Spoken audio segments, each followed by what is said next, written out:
kalau seandainya jika Tan Malaka itu jadi presiden, saya Sahrul, alamat dari Suenlam, boleh kita perkenalan dulu, itu sudah ini saya. Hai semuanya, aku Zua, aku dari Sarawakmon. Sepertinya topik ini akan menarik yang akan kita bahas. Halo, saya nama Muhammad Arya, saya asal Palembang. Halo, saya Muhammad Andi Basya, asal dari Layu Barat. Halo semuanya, saya Madon, saya berasal dari Jawa. Nah, jadi topik kita hari ini yaitu andai Tan Malaka jadi presiden di Indonesia. Sebelum kita masuk ke spekulasi, Zua bisa jelasin dulu siapa itu Tan Malaka? Baik, di sini aku akan menjelaskan tentang Tan Malaka. Tan Malaka itu sendiri adalah revolusioner Indonesia yang sayangnya sering dilupakan.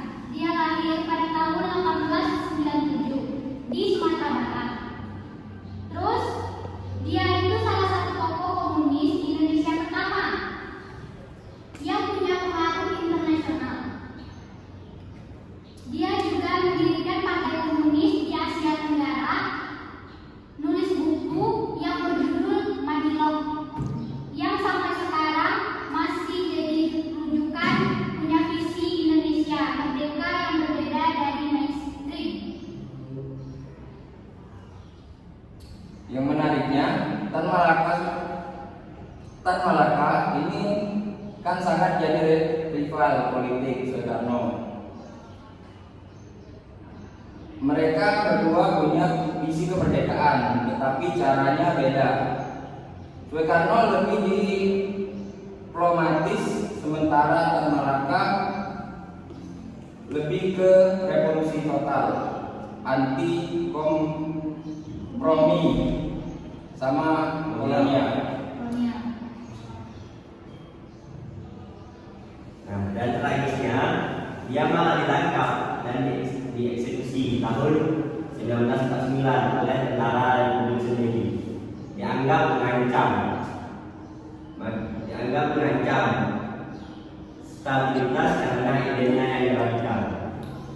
Benar sekali ya, pejuang kemerdekaan dibunuh oleh bangsa sendiri. Makanya menarik ini kalau dibayangkan andai dan memang secara politik dia menjadi presiden.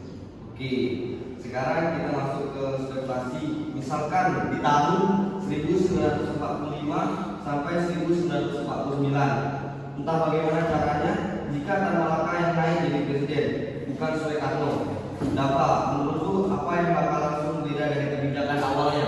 Coba Anda jelaskan.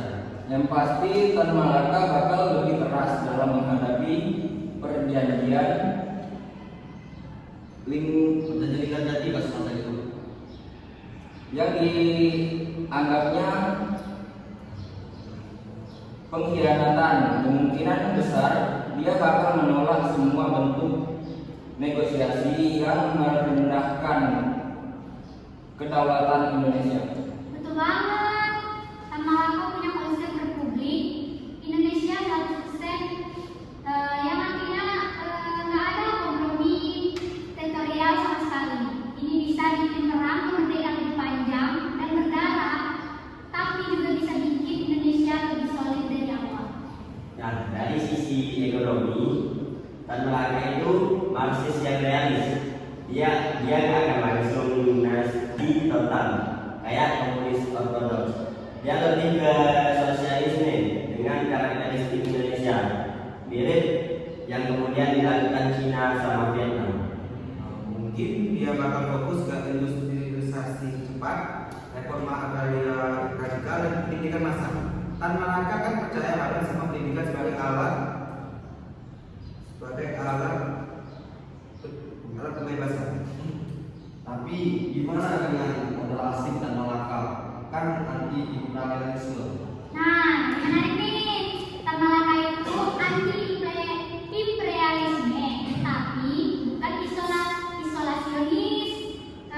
Jadi dia mungkin bakal cari aliansi dengan negara-negara non-blok, terus dengan syarat yang sangat ketat. Jadi modal asing boleh, tapi nggak boleh menguasai sektor strategis. Dan kemungkinan besar dia dia bakal lebih dekat ke blok timur daripada barat, tapi tetap independen. Ingat, Tan Malaka pernah kritik keras Stalin juga. Dia nggak mau Indonesia jadi boneka siapapun. Reforma agrarasnya bahkan lebih radikal dari yang dilakukan Soekarno. Tanah perkebunan Belanda langsung disita dan dibagi ke petani. Nah, ini bisa mencegah ketimpangan ekonomi yang terjadi sampai sekarang. Sekarang kita ngobrolin hubungan internasional. Indonesia di bawah Tan Malaka, di mana posisinya di tengah perang dingin. Nah, ini yang paling tricky. Tan Malaka itu komunis, dia lebih komunis dan nasionalis. Dia bukan tipe yang menurut sama Moskow atau Beijing. Dia lebih komunis nasionalis. Jadi mungkin Indonesia bakal jadi leader gerakan non-blok yang jauh lebih kiri dari Persis Soekarno. Oke, aku mau menambahkan kayak konferensi Asia Afrika pada tahun 1955 mungkin bakal punya ton yang lebih radikal sih, bukan cuma non-blok, tapi aktif menganut gerakan non-blok. Pembebasan nasional di Afrika dan Asia dengan cara yang lebih militan. Hubungan dengan Amerika pasti tegang banget. Kita tahu dia punya peran dalam jatuhnya pemerintahan. Kiri di bagian negara Indonesia dengan Tan Malaka sebagai presiden bakal jadi target utama operasi destabilisasi. Tapi di sisi lain, Tan Malaka punya kredibilitas internasional yang kuat. Dia pernah tinggal di Belanda, Jerman, Soviet, Cina. Nah, dia punya jaringan internasional yang luas. Ini bisa jadi kekuatan diplomatik Indonesia. Gimana dengan tetangga kita yaitu seperti Malaysia, Singapura, Filipina? Konfrontasi Malaysia mungkin tetap terjadi, bahkan mungkin lebih intens. Tan Malaka bakal melihat Malaysia sebagai proyek kolonialisme Inggris, tapi pendekatan mungkin lebih ideologis, mendukung gerakan kiri di Malaysia. Singapura juga menarik. Ini adalah Lee Kuan Yew kan awal sosialis juga. Bisa jadi ada periode honeymoon antara Indonesia dan Singapura di era awal. Sebelumnya Lee Kuan Yew shift ke kapitalisme pragmatis. Filipina bakal menjadi hubungan yang kompeten. Mereka kan sekutu dekat Amerika, tapi Tan Malaka mungkin bakal dukung gerakan balahap, gerakan petani komunis di Filipina. Pertanyaan penting, bisa nggak sih Tan Malaka itu bertahan sebagai presiden? Atau dia bakal dikudeta banyak pemimpin kiri di era perang dingin? Nah, ini kan probabilitasnya tinggi banget untuk kudeta. Kita lihat apa yang terjadi di Guatemala, Iran, Chili, dan semua pemimpin kiri yang legitim di overthrow semua operasi dia dan sekutunya.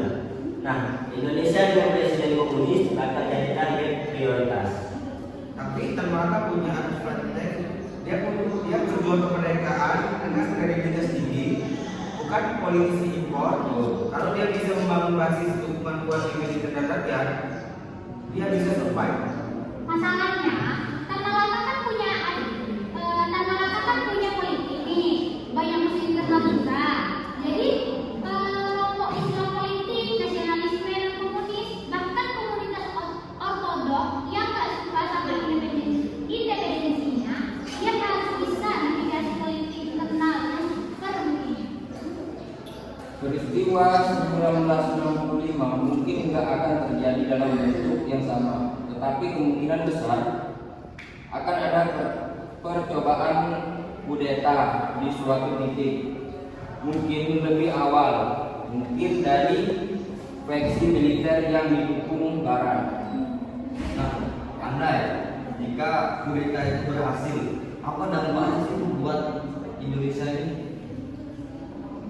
Probably kita bakal lihat rezim militer yang lebih keras dari Orde Baru, represif anti-komunis, pembantaian massal, dan Indonesia bakal menjadi client state Amerika, basically world case secondary. Tapi kalau Tan Malaka supply, Indonesia bisa jadi model alternatif pembangunan untuk negara dunia ketiga. Sosialisme yang berhasil, demokratis, dan anti imperialis. Nah, kita mendekati akhir. Coba kalau Tan Malaka sukses jadi presiden dan bertahan, kira-kira Indonesia hari ini kayak apa? Wah, Coba Anda bayangkan. oke.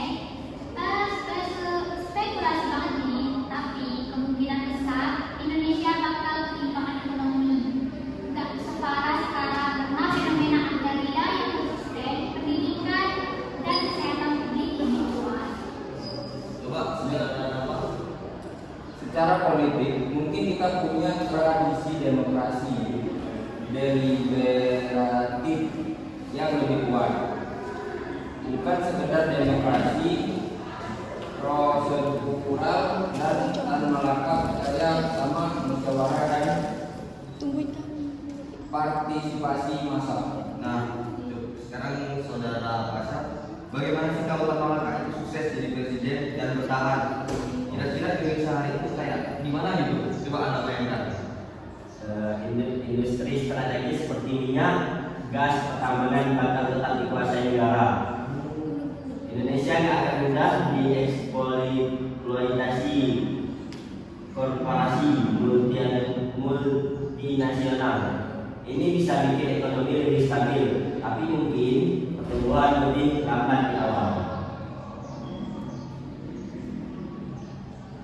Kalau saya sih hubungan dengan Barat masih tegang sampai sekarang, kecuali ada normalisasi pos perang ini. Tapi Indonesia bakal punya posisi kuat di global south jadi leader negara-negara berkembang. Baiklah, sebelum kita tutup masing-masing kasih satu pelajaran yang bisa kita ambil dari latihan podcast pada hari ini.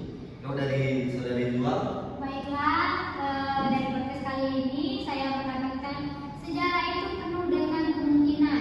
Keputusan-keputusan kecil bisa punya dampak besar. Kita harus hargai kompleksitas masalahnya.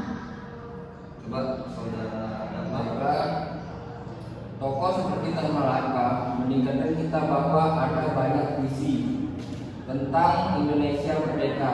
Kita nggak harus tutup dengan satu narasi sejarah. Nah, ide-ide Tan Malaka tentang keadilan ekonomi dan anti imperialisme masih relevan hari ini. Kita bisa belajar dari pemikirannya tanpa harus setuju dengan semua metodenya. Coba Padun. Saudara, alternatif mengajarkan kita untuk tidak menganggap riset kita sebagai invincible. Kita bisa membayangkan dan bekerja untuk masa depan yang berbeda. Baik, terima kasih atas pelajaran-pelajaran yang bisa kita ambil. Buat kalian yang dengerin ini cuma spekulasi, ya bukan fakta sejarah, tapi semoga bisa bikin kita berpikir lebih kritis tentang sejarah. Sampai jumpa di episode berikutnya. Sekian, terima kasih.